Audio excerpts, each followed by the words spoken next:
চাঁপাইনবাবগঞ্জের শিবগঞ্জ উপজেলার বিনোদপুর ইউনিয়নের কালীগঞ্জ সীমান্তে বাংলাদেশিদের ওপর বিএসএফের হামলার বিভিন্ন চিত্র ভেসে বেড়াচ্ছে সামাজিক যোগাযোগ মাধ্যমে। তবে সবচেয়ে বেশি আলোচিত হয়েছে বিএসএফের হাতে সাউন্ড গ্রেনেডের ছবি, যা দেখে রীতিমতো অবাক হয়েছে সবাই।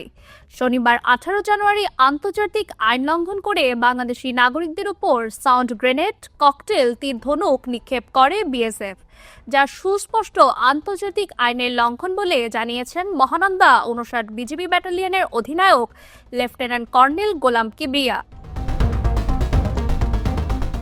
ভাইরাল এই ছবিতে দেখা যায় কালীগঞ্জ সীমান্তের ওপারে ভারতের অংশে দাঁড়িয়ে আছেন 5 জন বিএসএফ সদস্য। এক হাতে আছে বন্দুক, অন্য হাতে ধরে আছেন সাউন্ড গ্রেনেড, যা বাংলাদেশিদের উপর নিক্ষেপ করার জন্য প্রস্তুতি নিচ্ছেন।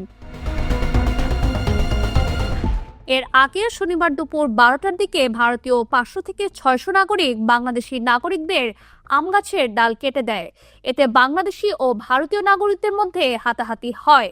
এক পর্যায়ে তারা সংঘর্ষে জড়িয়ে পড়েন। এ সময় ভারত সীমান্তের নাগরিকরা উত্তেজিত হয়ে বাংলাদেশিদের বাসিন্দাদের লক্ষ্য করে হাত বোমা, ককটেল ও তীর ধনুক নিক্ষেপ সহ বিভিন্নভাবে হামলা করে।